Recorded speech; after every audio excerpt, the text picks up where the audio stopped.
Thank you. I couldn't be heard.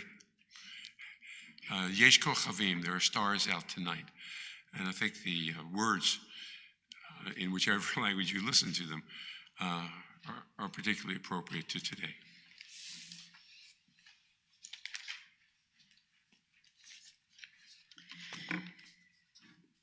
There are stars up above, so far away we only see their light.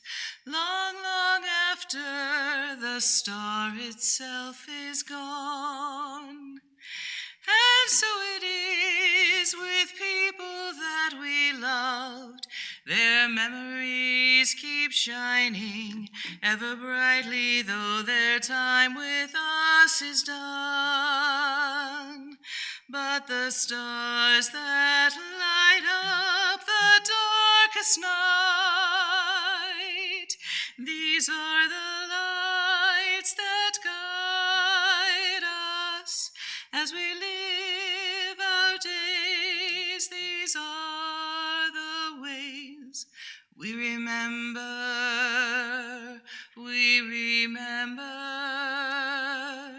as we live our days. These are the ways we remember,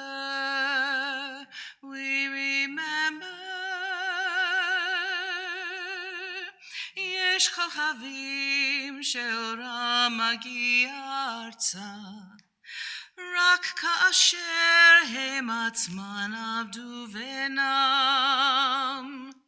יש אנשים שזיו זכרם מאיר, כאשר הם עצמם אינם עוד בתוכנו.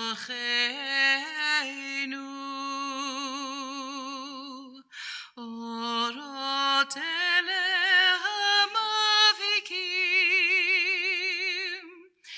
בחשכת הליל, הם שמראים לאדם את הדרך,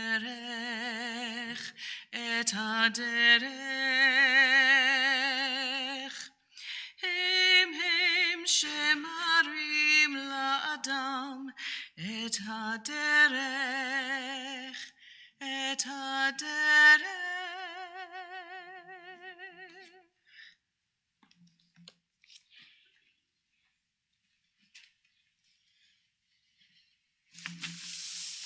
Thanks to Leslie Zucker for her participation in this service as well. And if it happens that you're carrying a cell phone, would you please do the kindness of turning it off for the duration of the service? And if you believe you've turned it off, would you check it out just to make sure that somehow God didn't intervene and turn it back on?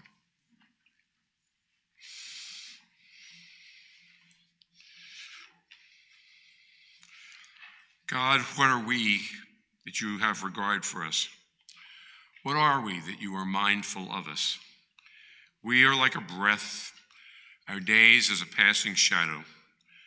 We come and go like grass, which in the morning shoots up renewed, and in the evening fades and withers.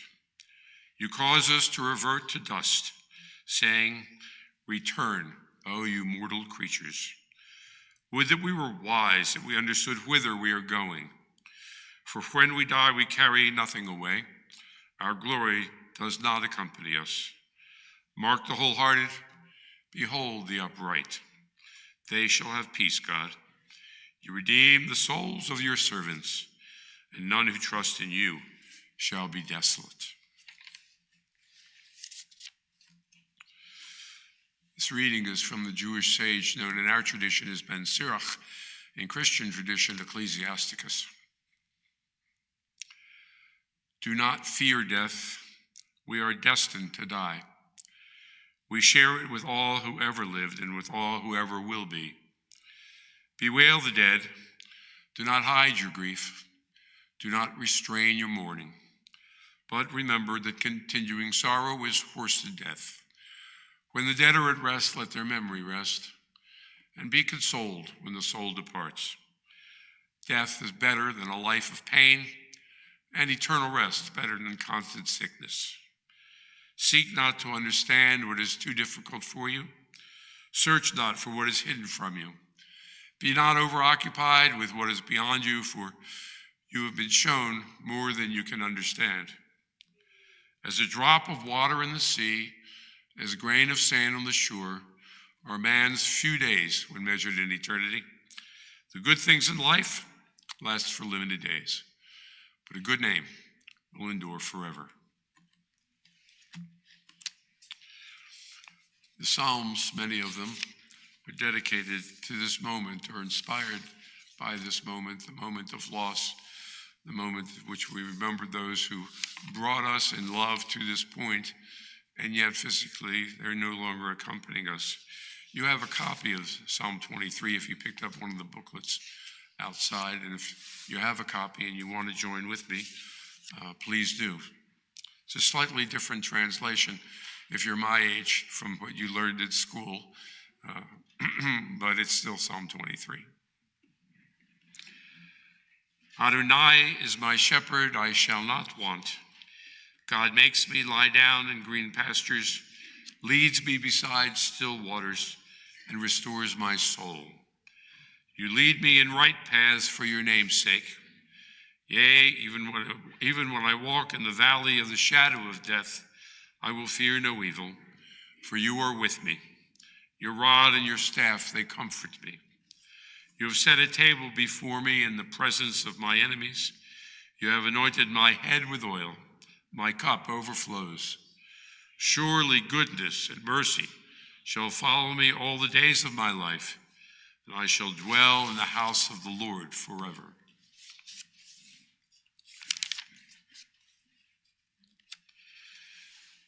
In the rising of the sun and its going down, we remember them. In the blowing of wind and in the chill of winter, we remember them. In the opening of buds and in the rebirth of spring, we remember them. In the rustling of leaves and in the beauty of autumn, we remember them.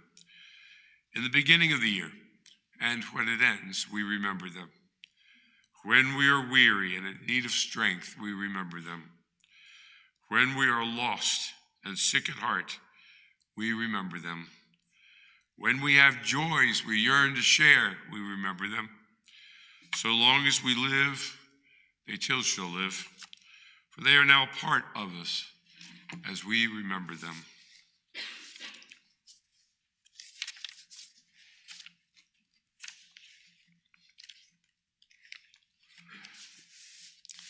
Hatzor tamim pa'alo chichol rachav mishpat el emunah ve'einav el tzadik v'yashar hu. Hatzor tamim b'chopo miyamal matifal. Hashalit b'matav v'ma'al me'mit m'chaye morit she'ol v'ya'al. Hatzor tamim dechol ma'aseh miyamal mata aseh. Tzadik ata Adonai lamitu lachayot. Asher b'yadcha pikadon kol ruchot. Chalil lecha zechronenu limchot. V'yunai necha b'rachamim aleinu pekuchot.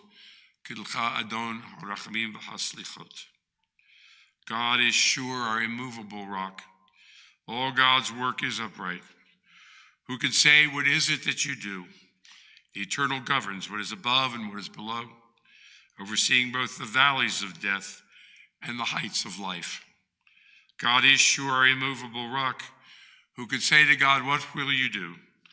You are righteous in your dealings in both death and life, and every soul is in your trust. In the words of Job, Adonai Natan, Adonai Lekach, Yishem Adonai Mevorach. God has given, God has taken away. Praise be God's name. Baruch atah Adonai, Eloheinu melech haolam, asher yatzar etchem betzalmo, v'zan v'chilkel etchem betuvei, ve'imit etchem badin, v'letah b'tochachem chayei olam. Baruch atah Adonai, Dayan ha'emet. We praise you, Adonai, our God, ruler of the universe, who forms us in your divine image, who nourishes and sustains us in your goodness, who causes all of us to die, and who implants immortal life within us. Praise to you, O Lord, the righteous judge.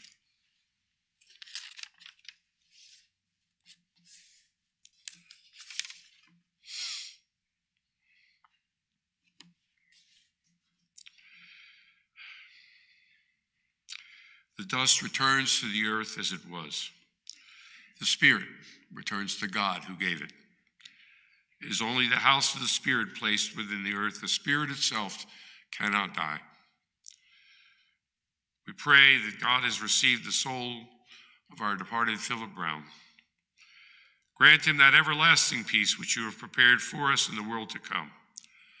No human eye has seen it, nor ear has heard, nor mind can grasp it. Still it is our sure inheritance and our everlasting portion. Oh God, help us to understand that grief and love go hand in hand, that the pain which loss inflicts is the measure of a love that is stronger than death. That we cry in the anguish of our hearts, may we be like those who know that their parent is near and who cling unafraid to the trusted hand. In this spirit, O God, we have committed all that is precious to us into your keeping.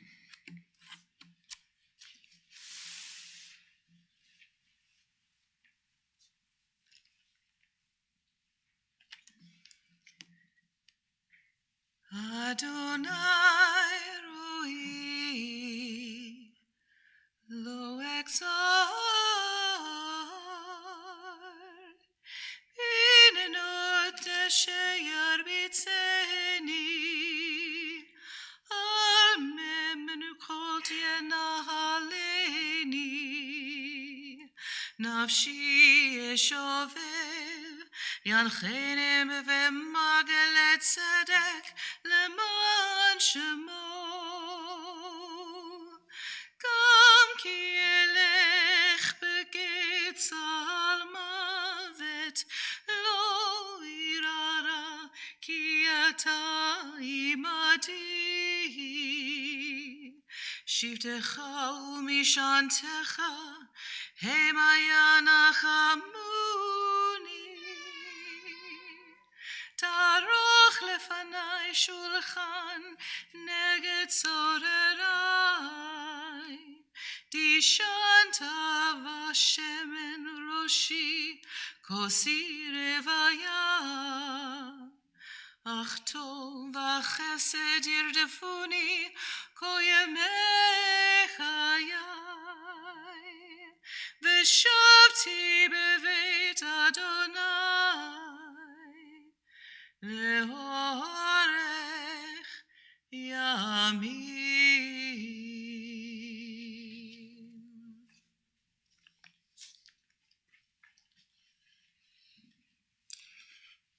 That was the Hebrew of the 23rd Psalm. We have three eulogies from Phil and Petey's three children. We'll begin with Mike, then move on with Melissa, and then David will speak last. Mike.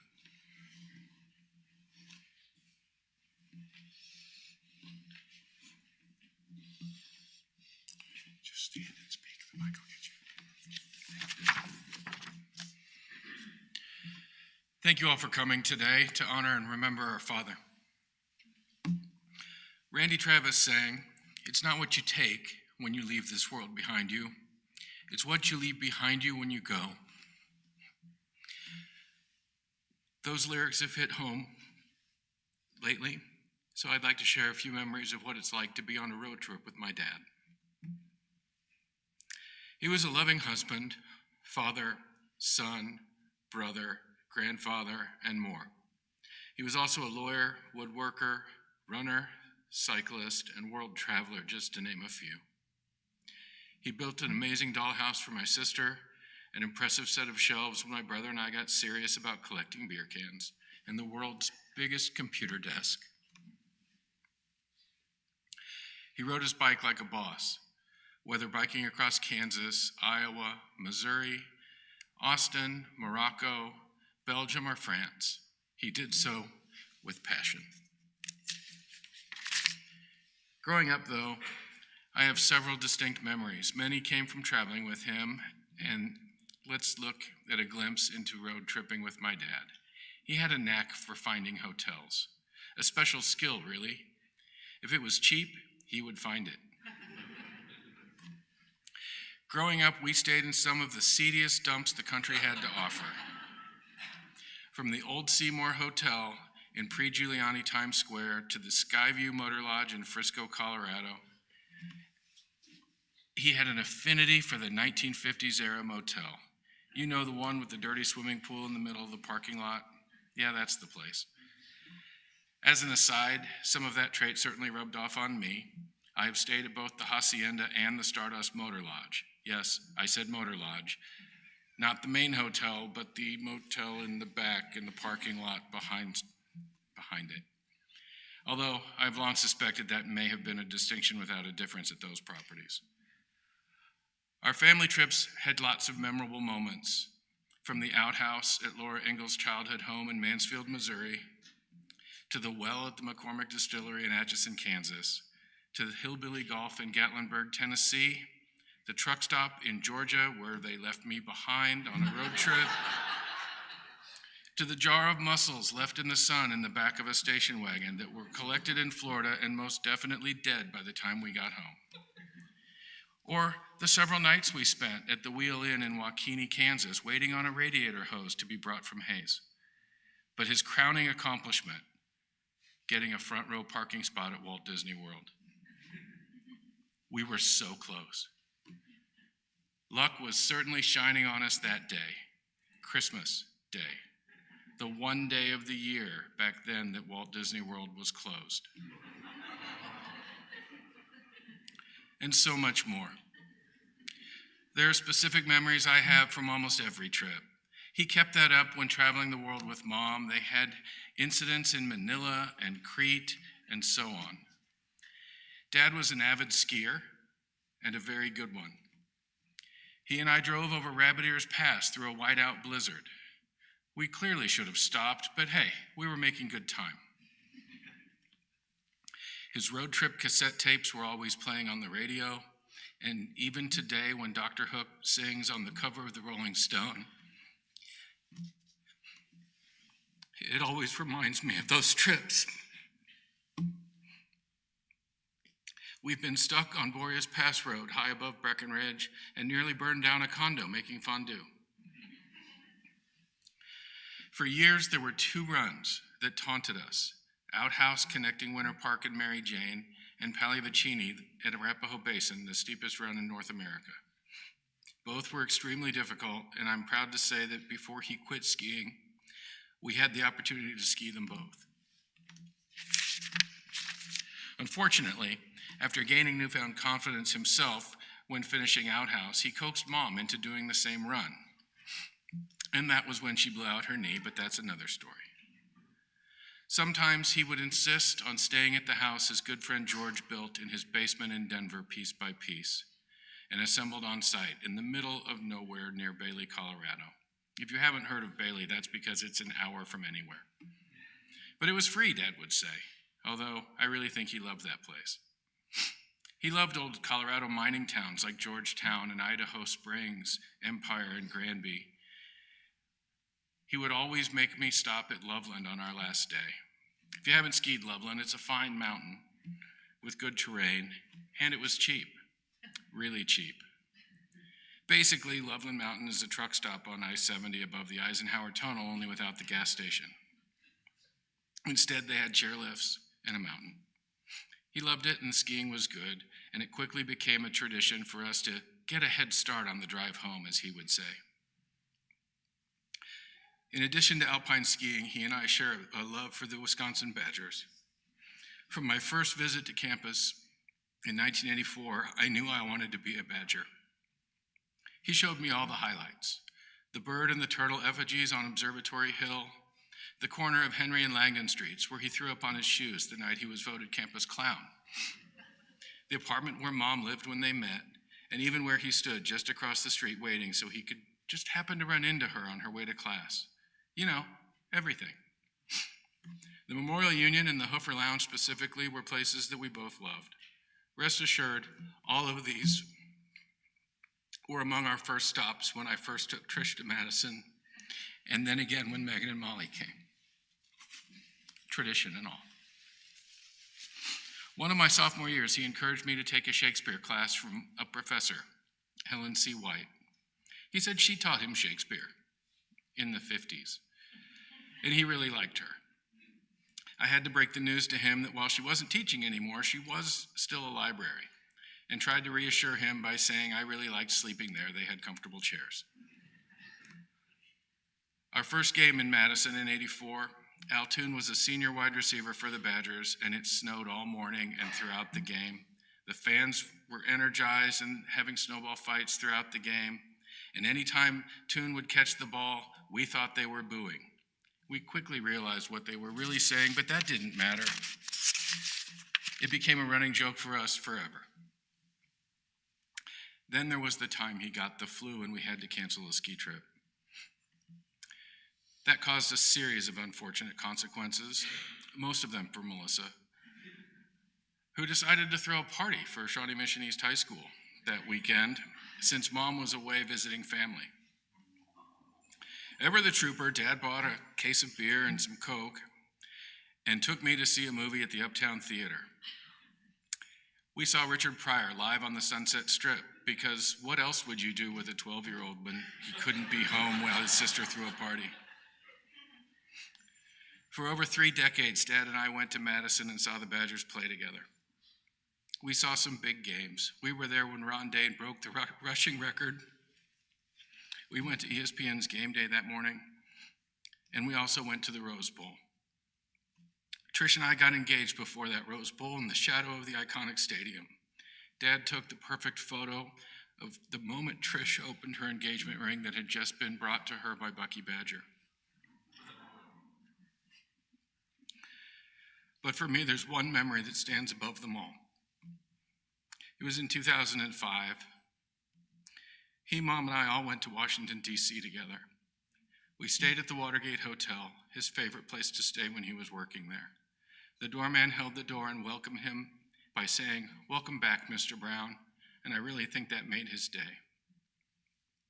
We went to the Holocaust Museum and ate at his favorite restaurants. The trip culminated with the 3 of us at the United States Supreme Court. Dad stood up almost directly in front of Ruth Ginsburg and made an oral motion to the court for my admission. They granted his motion. As far as I'm concerned, Dad won his only argument before the Supreme Court and will forever remain undefeated.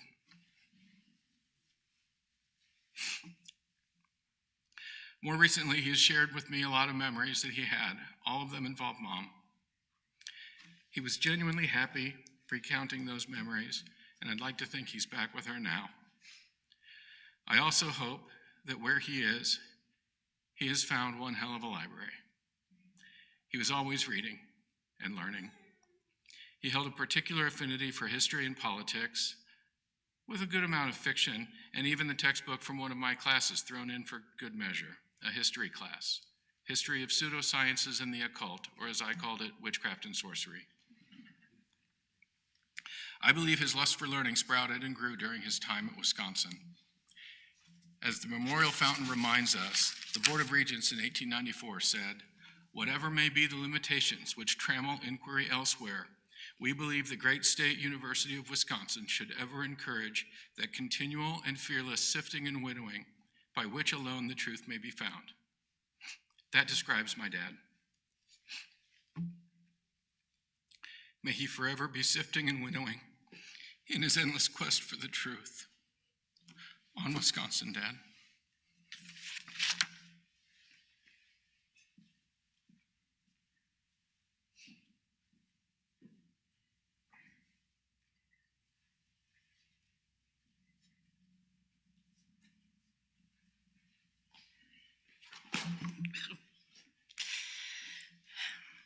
Thank you all for joining us today to honor and remember Dad. He was devoted to his family, both immediate and extended. In fact, as a kid, it seemed like anywhere that we traveled, Dad had cousins to visit, and visit we did. He loved to keep in touch with all of them. He was a keeper of our family history, wanting to ensure that we understood how we got here and who we are. Although Dad traveled a great deal for work when we were kids, he made sure that when he was home, he was present for us. Sports with my brothers, crafts with me, taking us places so we could experience the world and cheering us on in the activities we pursued. Dad showed up. As my brothers and I sifted through all the photos, certificates, and memorabilia that Mom and Dad accrued during their lifetime together, it became clear that Dad touched so many lives in a really eclectic manner, very much in keeping with his outlook on life, his musical tastes, his hobbies, his interests. The majority of Dad's career was spent at Kansas City Southern in the legal department. He helped the company diversify, so his love of learning served him well. During his tenure, he was part of the team that helped open the railroad route from the US to Mexico. This groundbreaking expansion paved the way for the current realization of their vision of a connected North America, Canada to Mexico. He was part of their efforts to diversify into other sectors to keep the company moving forward. Financial services sector through the Janus Group, financial data management through DST Systems, and the most unlikely stretch into animal pharmaceuticals through Midcon Labs. Dad relished the challenge to learn about each of these new sectors so that he could successfully offer appropriate legal advice. Dad volunteered his time for a wide variety of programs over the years. It ran the gamut of civic, philanthropic, and educational. He gave generously to causes that mattered to him and Mom. The Nelson Atkins Museum of Art, the Jewish Community Relations Bureau, the Mainstream Coalition, and many other political causes, Swope Parkway Health Center, the Grassland Heritage Foundation, and so much more. He established scholarships at both the University of Wisconsin and KU to help others pursue their education.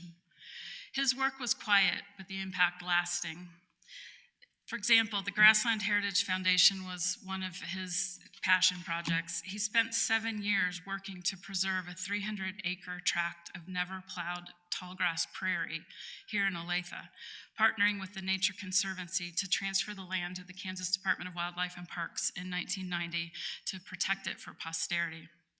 And for those of you who attended my wedding in 1986, this would explain the rather large bouquet of autumnal prairie grass next to the roast beef carving station. It was clear to any and all who knew Dad how much he revered his college experience and valued education. Those were some of his most enduring memories. He met Mom in Madison while studying at the University of Wisconsin, and after they got married, their first home was in Ann Arbor, Michigan, while he attended law school. There was never any doubt that the two of them remembered those days as some of their happiest. When our kids were old enough, Dad insisted on annual trips to Madison, during football season, of course. Every time, he treated us to nearly the same campus tour that Mike just shared about, though ours had omitted the Henry and Langdon Street intersection episode. He absolutely delighted in reliving his halcyon days there. In later years, his wardrobe seemed to increasingly only include UW apparel. And this last year, we even placed a Bucky Badger sticker on his door in the memory care unit so he could always find his way home. From that formative early experience, Dad embraced a principle known as the Wisconsin idea, that education should influence people's lives beyond the boundaries of the classroom. He lived this ideal throughout his life. As we were reading early letters between my parents, Dad often expressed his hope that Mom would complete her college degree. Remember, this was the 1950s, when it was not a given that women got a college education. Her parents had offered her 1 year of college with the obvious subtext. And in his letters, Dad explicitly told her how smart he thought she was. And with his encouragement, Mom ultimately did go back to school. She earned her bachelor's degree in 1988. Looking at our family, I realize he's responsible for 11 bachelor's degrees, a Master of Public Health, a Master of Business Administration, 2 Juris Doctors, and 2 medical doctors. It's an amazing commitment to higher education. At no time did he insist that we must pursue a degree for vocational purposes. For Dad, it was the idea of education, for education's sake, that mattered. He simply wanted us to broaden our horizons, learn to think critically, and gain an appreciation for the world around us. He knew we would find our way, and he believed wholeheartedly that the path would be easier with an education. This was a living embodiment of the Wisconsin idea. I think a lot about the value Dad placed on education, his support for Mom when she finally went back to school to complete her studies, and the way he raised me, never to wonder if I was going to college, but rather where that I would choose to go. While Mom was raised at a time and in a family that valued and praised women for their beauty, my dad made sure that she and I both understood we were important for our brains. She often said her degree was her most prized possession, and that if she could be buried with it, I was to keep it forever for her. And that's actually my dad's legacy. His influence lives on in his grandchildren, the youngest of whom are actively completing their college degrees. He was absolutely delighted to ensure that all of them had the freedom to pursue their dreams, free from financial constraints as they're starting out in life. Watching them launch brought him immeasurable joy and pride. Dad demonstrated support for education in other ways as well. He volunteered his time to support his beloved Southwest High School as the community sought to save the historic building. He served on the UW Board of Visitors, which helped promote the university generally and the English department specifically. He worked to open the Kansas City area Wisconsin alumni chapter to promote the university in his hometown. He truly believed his UW experience served as the catalyst for the opportunities that he enjoyed in his life. The example he set undoubtedly influenced certain choices I made in my own life. My earliest advocacy efforts were focused on ensuring adequate funding for Kansas public schools, which led to my very improbable run for public office. I never had to wonder if my dad was proud of me.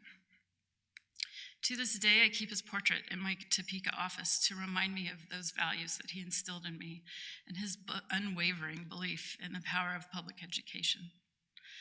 All of this to say is that Dad was a lifelong learner. When I was in the 4th grade, he spent the spring semester in a special program for management development at Harvard. He absolutely loved that experience. He lived in a dorm with people from all over the world, and he kept in touch with many of them ever after. He was a voracious reader and consumer of news and information. He taught himself to play the guitar, took classes at the Kansas City Art Institute to learn how to make pottery. When he retired, Dad learned to play the accordion, learning to play well enough to entertain us all at Mike and Trisha's rehearsal dinner. He intended to learn to tap dance, but health challenges got in the way. It's no secret that Dad had more than his fair share of life-threatening health emergencies over the years. He survived things people are not meant to survive, and he did so relatively unscathed in the long run, right up until he didn't. Tom observed that Dad skied until he couldn't ski anymore, ran until he couldn't run anymore, biked until he couldn't bike anymore, and then walked until he couldn't walk anymore. That sums it up beautifully. Dad fought to the end to survive and to thrive, his sense of humor intact. We thank the caregivers who helped us over the past 15 years, first with Mom and then with Dad. Marsha Williams was a special angel who arrived like Mary Poppins the day my mom was discharged home from Menorah in 2009 with extremely complex needs. Marcia stayed on to help Dad until last fall when he could no longer live independently. The staff at Village Shalom embraced my dad, celebrating his recall of obscure history and his sense of humor. The care team from Kansas City Hospice ensured Dad maintained his dignity right to the end and cared for us as a family. We could not have navigated this journey without all of them. My final conversation with my dad ended with me telling him I loved him. With a moment of clarity, he responded by telling me that he was glad I was his daughter. Rest peacefully, Dad. Your legacy will live on, and our memories of you will provide lasting comfort as we strive to live up to the example you set.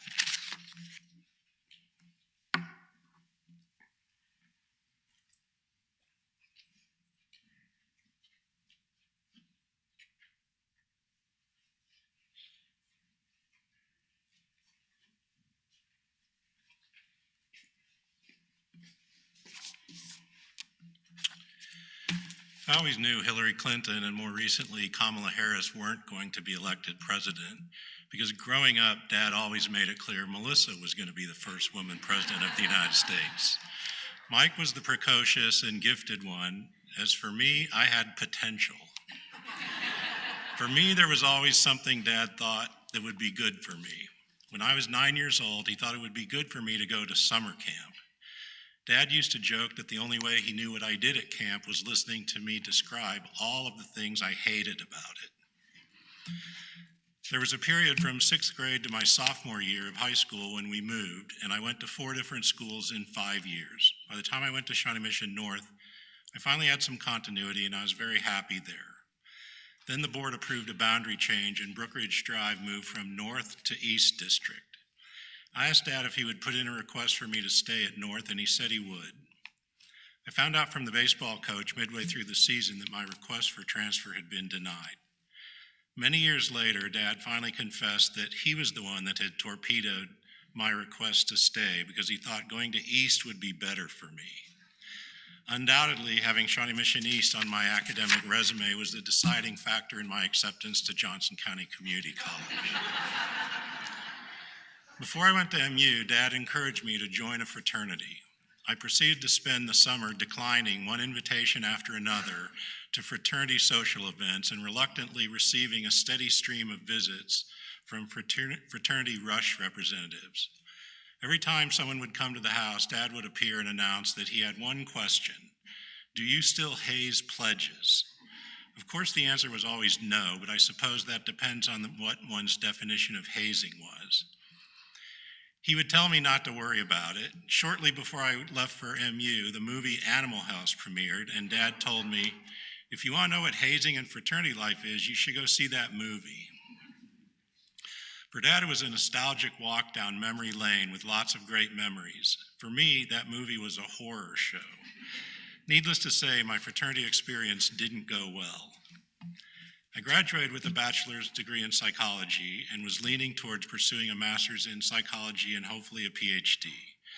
Dad, on the other hand, thought an MBA would be a better career option, and after some discussion, I elected to go in that direction. I had no business credits from my undergraduate studies, and 1 week into a semester of accounting, economics, operation research, and business law, I knew there was not going to be an MBA in my future. When I started my first job, I think I called Dad at least once a week for the first few months, telling him I needed to get out of the company I was working for and asking him to help me find something else. His advice was always the same, and something I'm sure will sound very familiar to my kids. Stick it out for a year, build your resume, and then you can go look for something else. Unlike the fraternity, this advice paid off, and a 1-year jail sentence turned into a 34-year career that I was able to retire early from 6 years ago. This was not just reserved for me. When we went on a family ski trip with Dad, Kate was around 6 years old at the time. She wanted to go up the mountain with everyone else, but Dad had a rule: you couldn't go up the mountain until you learned how to stop. I had no problem with that rule and used it as a motivation to never learn how to stop. Kate, on the other hand, thought the rule was unnecessary, but agreed to go to class for 1 day to learn how to make French fries and pizza. At the end of the day, Dad and Lisa went to pick Kate up. Kate was determined to show Dad what she had learned in anticipation of going up the mountain. Kate's instructor suggested that, surprisingly, Kate was a little stubborn and liked French fries much more than pizza, and recommended another day in class, promising that when she was ready, they would take her up the mountain. Apparently, Dad was the one to break this news to Kate. Soon after, the door of the base lodge swung open, and Kate came charging in with Dad close behind. When she arrived at the table, she pointed at him and defiantly declared, "I will never ski with that man." I'm happy to report Uncle Mike came to the rescue, and Kate did make it up the mountain on her first ski trip and did end up skiing with Papa. It turns out she was better at handling him than I was. More recently, I would often tell Dad that having kids prepared me for dealing with him later in life. He was like a middle schooler, always pushing the limits to see how much he could get away with. Dad never saw a pop-up ad on the internet he wasn't willing to open. It was a constant game of cat and mouse for Tom, trying to keep track of his online activity, making phone calls to cancel the endless list of things he would sign up for. There's no better example of Dad pushing boundaries than the time he and I drove to St. Louis for Alex's graduation. I was a little anxious at first, as Melissa had given me a list of things to pay special attention to, beginning with, if he tells you he needs to find a bathroom, you need to find one immediately. We made it without incident, and he was up and ready to go early the next morning. The first day was the College of Arts and Sciences graduation, and things continued to run smoothly. Friday morning was the school-wide graduation. We were up early and checked out of the hotel, since the plan was to head back to Kansas City after the program, and things were proceeding as well as I could have expected. Midway through, Dad advised me he did need to find a bathroom, so I took him to a nearby building, told him I would go watch the graduation, but keep an eye out for him.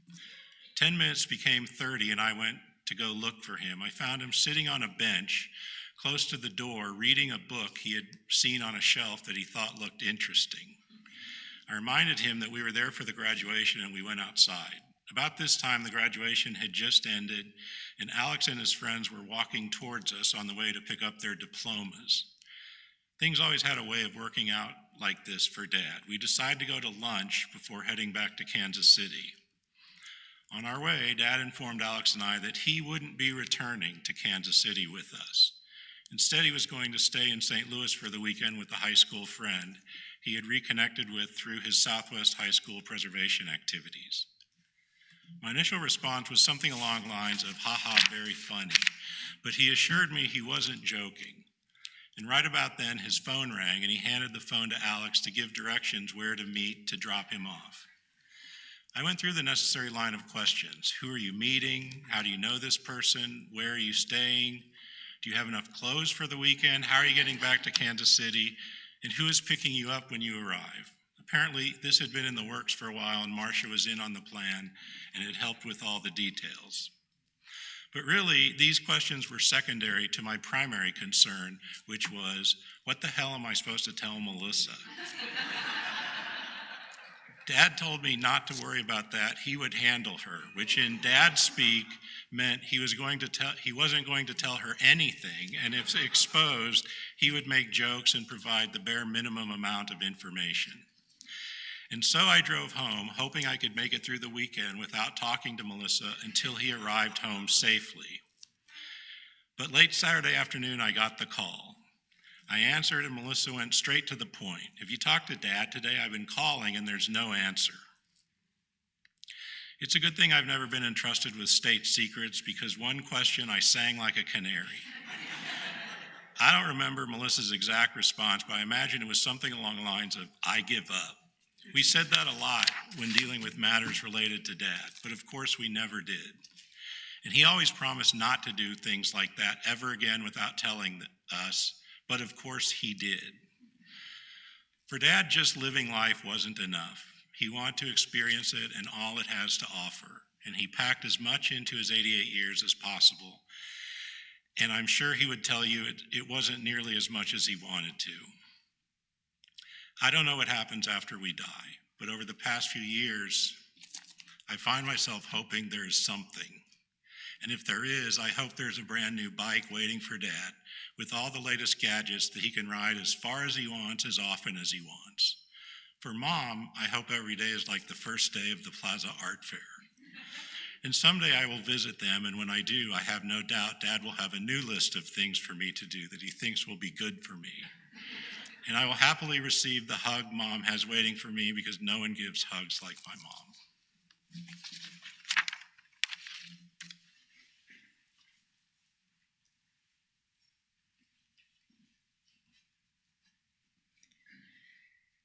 From Psalm 16, I am ever mindful of God's presence.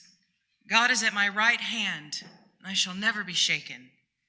So my heart rejoices, my whole being exults, and my body rests secure. Shiviti Adonai, lenegdi tamid, ki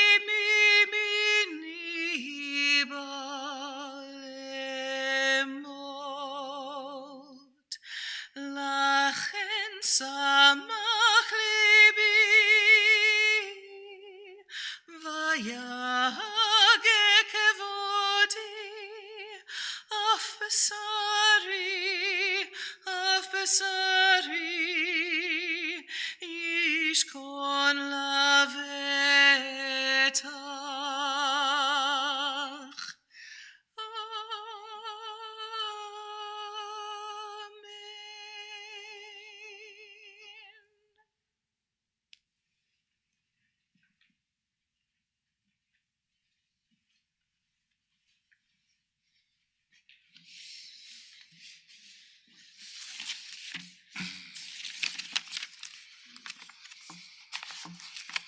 Amen. The Brown family has been among the pillar families of the Kansas City Jewish community for generations. Members of Kehilloth Israel Synagogue originally, then located at Meyer Boulevard and Rock Hill Road. They were devoted to synagogue, community, what we call tzedakah, charitable activities that benefit the community. These values were embedded in and derived from their Judaism.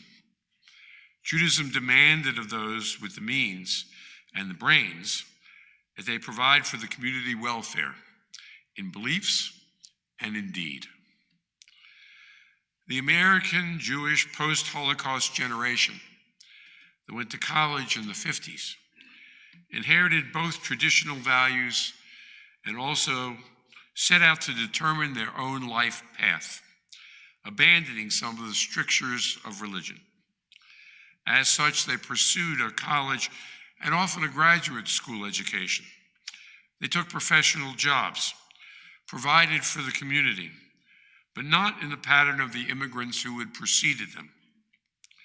In so doing, many cast off the traditional God belief of Judaism, but maintained its strong values: a good family, hard work, devotion to cooperation within the community, cooperation for the benefit of their people and for their nation. They attributed these values that actually came from Jewish culture, not from Jewish culture by and large, but to their liberal political philosophy. That philosophy enabled Jews to overcome the anti-Semitism of the United States prior to World War II in favor of assimilating to American life and making a significant contribution to this country, while simultaneously they were supporting the Jewish community, the community of their roots.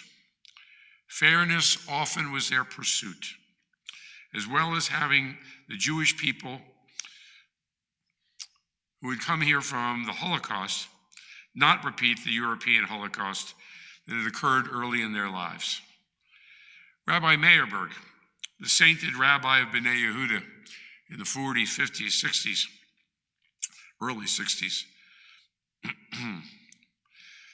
called this loss of ritual in people's lives to be taking the flower while cutting it off from the roots. He felt it would doom Judaism, because where flowers may be the beauty of a plant, roots are needed to sustain it for another generation. Phil Brown proudly sustained what I am calling deeply rooted Jewish values without living in an overtly religious life. Judaism was indeed important to him.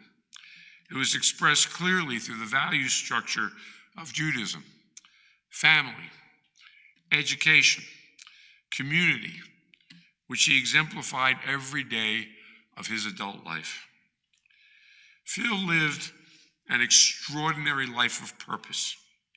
Phyllis Stevens described him as a Renaissance man. People admired him for his skills, his fervor and accomplishment in every one of his many endeavors, his love of family, his great devotion to his beloved wife, Petey.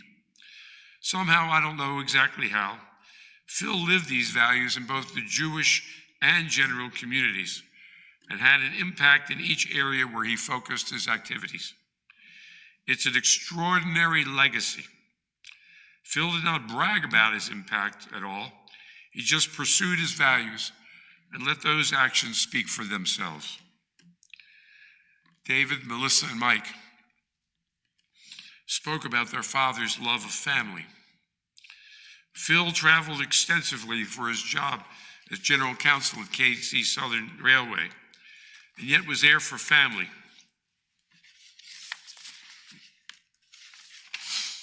Whom he deeply loved and who motivated a good bit of his life. Sundays in particular were family days, as Petey raised the family because Phil traveled so much. Petey had been sent to college literally for 1 year to find a husband. Yes? And if she failed, she was to return home. But it wasn't Petey who found Phil. It was Phil, rather, who found the love of his life. Plotted to encounter her as much as possible on campus so he could eventually talk to her and ask her out. Despite the fact that in some ways they were opposites in character, he loved the outdoors, for instance, and she was an indoors person, they remained absolutely devoted to one another until Petey passed. When Petey was diagnosed with life-threatening illness, which caused her to lose her speech, Phil promised she'd never be in a nursing facility. Indeed, out of his great love, Phil sacrificed to carry out her wish that she would be in her home when she passed away. Petey and Phil enjoyed a close circle of friends with whom they'd celebrate annually such events as Father's Day and July 4th. There were holiday picnics at Leawood Park with their close friends, the Sherrys, the Hellmans, the Kaufmans, the Metzels, the Stevens in particular. They'd gather around the Stevens pool or attend concerts at Starlight. Phil really loved music, and they would attend a variety of local venues to listen to music with their circle of friends. There were also Chiefs games, Royals, and other sporting events, after which they'd get together at someone's home, hosted by one of the couples. You get the idea. Both family and friendships were at the center of Phil's life, but all of it was shared with his great love, Petey, since their time together at the University of Wisconsin. As Melissa described, Phil was part of the team at KC Southern Railway.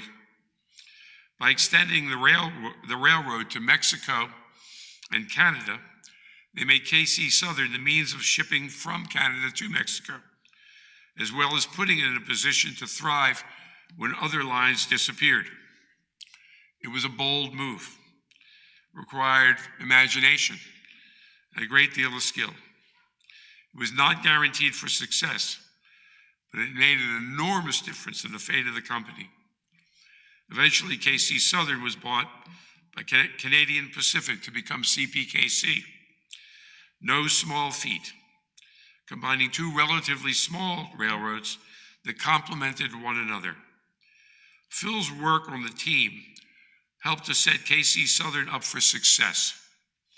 In addition to expanding the railroad, KC Southern expanded into other businesses, as you heard, like Janus and DST, widening their business in response to issues that threaten railroads. Phil's work had an impact on our city and the life of the company and the employees and benefits that we, citizens of Kansas City, greater Kansas City, enjoy to this day, although I'm certain very few people associated with Phil's work as general counsel. It wasn't enough for Phil to impact our community. Phil also took the initiative to perpetuate other values that he held dear. He was director and president of the Grassland Heritage Foundation, sustaining native grasses in Kansas for posterity. He served on the original board of the Swope Parkway Health Center, a healthcare provider of last resort for patients. If Swope Parkway didn't exist, its patients would likely have no place to go for medical care. At a time when our city was de facto largely segregated, Phil's actions made a difference that has been perpetuated to this day. And by serving on the board of the Jewish Community Relations Bureau, Phil had a hand in protecting the Jewish community specifically and its relations to the larger general community. I believe that what has sustained and maintained the Jewish community for 2 millennia, why there are still Jews, a miracle of a nation that survived without a country, without a language to sustain them, and distinguished us from the other Western religions. What distinguished us was our focus on education. Education was at the center of Phil's life daily. Phil was not only a voracious reader himself, with a love of discussing the issues of the day with friends and family, he also supported the educational endeavors of his entire family. Phil made sure that not only his children and grandchildren attended college, but Petey also he encouraged to go back and get her degree in the 80s. Phil understood that basic to making a difference in the world and creating a happy life was both family and education. And he actively and consciously pursued both with great results.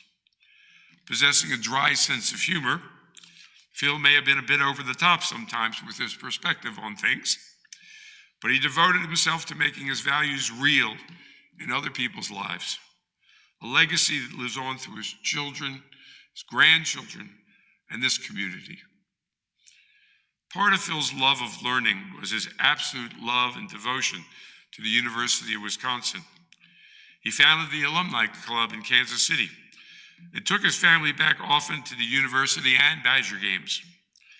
It's so impressive to me personally how Phil implemented his values in each of his communities.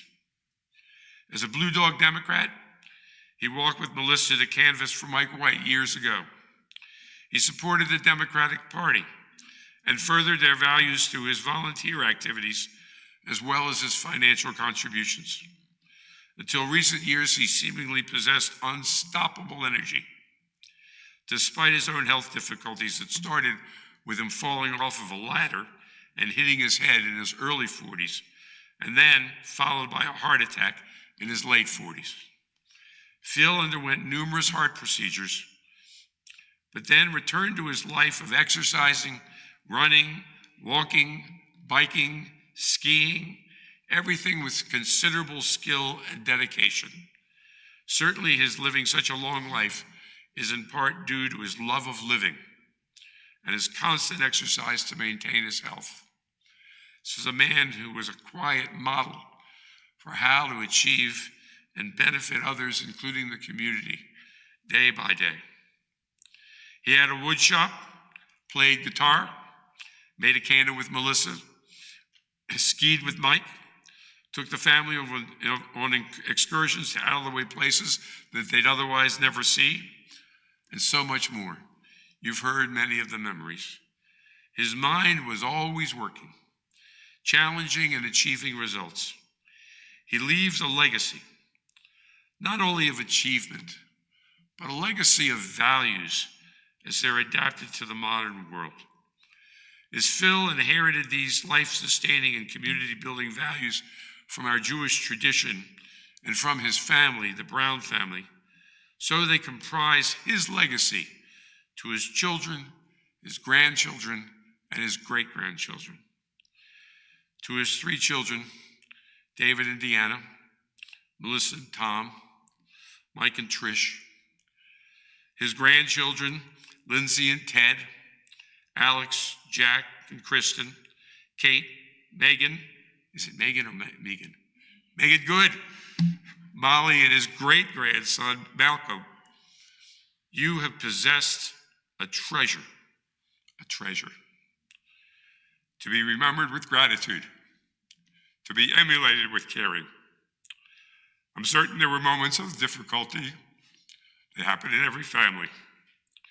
But your father, father-in-law, grandfather lived an extraordinary life. A life with values, a life that is worthy of being emulated and embraced, a guide for the community. May Phil Brown's memory live on in your hearts and in your actions. Kehi Ratzon, may it be God's will, Zecher Tzadik Livracha. May the memory of this righteous man live on among us as a benediction. If you please rise if you feel capable, the Elmalei Rachamim and the Kaddish prayer.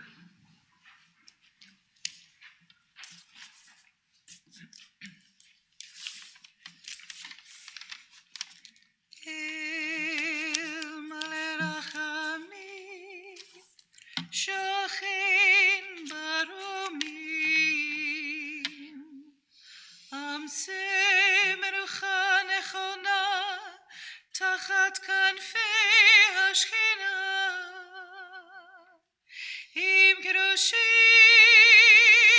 utorim, kezor harakia, mazirim. Et nishmat Phillip Brown, shehalach leolamo,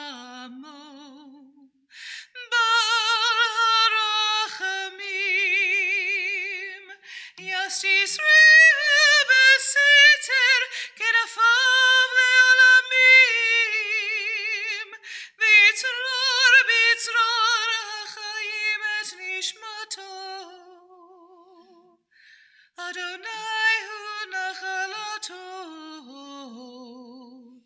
ve'anuach beshalom al mishkavo, ve'nomar Amen. Compassionate God, eternal Spirit of the universe, grant perfect rest in your sheltering presence to Philip S. Brown, who has entered into eternity. God of mercy, let him find refuge in your eternal presence. May his soul be bound up in the bonds of everlasting life. God be his inheritance, and may he rest in peace. And let us say, Amen. Kaddish prayer has been a memorial prayer in the Jewish community for at least the last 2 millennia. It links us to the generations that have gone before, that we know that loss is a part of our lives. Yet even at this moment, we treasure both the order of life and the person who brought us, or persons who brought us to this moment. For their lives have been a blessing. And so we honor them with these words, the Kaddish prayer. Yit gadal v'yit kadash shemei rabbah, b'yalma divrach tirutei v'yamlich malchutei, b'chayechon v'yomechon uv'chayei d'chol beit Yisrael, b'agala uv'izman kariv v'imru amen. Yehei shemei rabbah mevorach le'olam olamei omaya. Yitbarach v'yishtabach v'yitpa'ar v'yitumam v'yitnaseh. V'yithadar, v'yithalev, v'yithalal, shmei dekudusha b'richu, le'elam bin kol birchata v'shirata, tushbechata v'nechemata, da'armiran bi'alma v'imru amen. Yehei shalom al rabba min shemai v'chayim, aleinu v'al kol Yisrael, v'imru amen. Oseh shalom b'mromav, hu ya'aseh shalom. Aleinu ve'al kol Yisrael, v'imru, amen. Hamakom yenachem etchem, b'toch shar avlei Tzion v'Yerushalayim.